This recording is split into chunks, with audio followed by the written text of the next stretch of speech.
ప్రజలకు తీరని అన్యాయం చేసే దిశగా మీరు ప్రయత్నం చేస్తున్నారు. దయచేసి మీరు కూర్చోండి. ఈ బిల్లు పాస్ అయిన తర్వాత నేను పిలుస్తాను, నా స్పీకర్ ఛాంబర్కి పిలుస్తాం, మాట్లాడదాము, మాట్లాడి చేద్దాం. ప్లీజ్ మంత్రి గారు. అధ్యక్ష,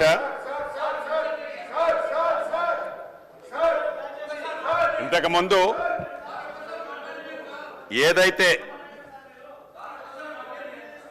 సభలో జరిగిందో చాలా బాధాకరం, దురదృష్టకరం. అధ్యక్ష, ప్రధానంగా అధ్యక్ష స్థానంలో తమరు ఒక దళితులుగా ఆడ కూర్చొని ఉండగానే ఒక పక్క సీనియర్ సభ్యులని చెప్పుకునేవారు మీ మీదకి, ఇటు పక్కన ఒక మంచి చట్టాన్ని తయారు చేస్తున్న మా మీదకి వచ్చి ఈ భూభారతి 2024 చట్టం ఏదైతే ఉందో ఈ చట్టాన్ని ఆమోదింపజేయకుండా ఏదైతే ప్రయత్నం చేస్తున్నారో ఇది సమాజము సిగ్గుపడే విధంగా చాలా బాధాకరం. అధ్యక్ష, ఇటువంటి గుండాగిరి, ఇటువంటి దౌర్జన్యం, ఇటువంటి రౌడీయిజం ఈ సభలో జరగకుండా ఉండే విధంగా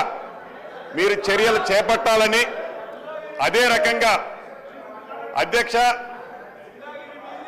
వ్యక్తిగతంగా రెవెన్యూ మంత్రిగా నాకు ఈ గడిచిన సంవత్సరం నుంచి నా మనసులో ఒక మనసులో పురుగు తొలుస్తుంది. అధ్యక్ష, ఇది నా మనసులో తొలిసే పురుగే కాదు అధ్యక్ష, యావత్ తెలంగాణ రాష్ట్రంలో ఉన్న కుంట 2 కుంటలు భూమున్న పేద రైతుల మనసులో కూడా ఈ మైండ్లో తిరుగుతుంది. అధ్యక్ష, ఉదాహరణకి ఆనాడు 2020లో ఏదైతే చట్టం చేశారో, ఏదైతే ధరణిని తీసుకొచ్చారో ఆ ధరణిలో జరిగిన తప్పులు తడకలు ఆనాడు ఆ చట్టాన్ని తీసుకొచ్చిన గౌరవ నాటి ముఖ్యమంత్రి కల్వకుంట్ల చంద్రశేఖరరావు గారికి తెలుసు.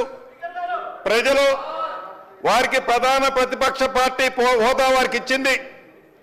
నేను అనుకుంటుండేవాడిని వారికి అపారమైన అనుభవం ఉంది, 80,000 పుస్తకాలు పైగా చదివారు, ఎప్పుడు చూసినా వారి టేబుల్ మీద ఇదిగో ఇలా పడాల రామిరెడ్డి గారు కోడ్ లా ఏదైతే భూములకు సంబంధించిన కోడ్ వారి టేబుల్ మీద కనిపిస్తుంది అధ్యక్ష, బ్లూ కలర్ది.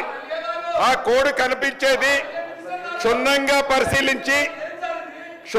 పరిశీలించి ఆ ధరణిను ఆ 2020 చట్టాన్ని తయారు చేస్తామని మేమందరం అనుకుంటుండే వాళ్ళం. అధ్యక్ష, దురదృష్టవశాత్తు ఏ చట్టం అయితే ఆనాడు 2020 చట్టాన్ని తయారు చేశారో ఆ చట్టం 3 సంవత్సరాలకే 100 ఏళ్ళు నిండిపోయింది. అధ్యక్ష, 100 ఏళ్ళు నిండిపోయింది.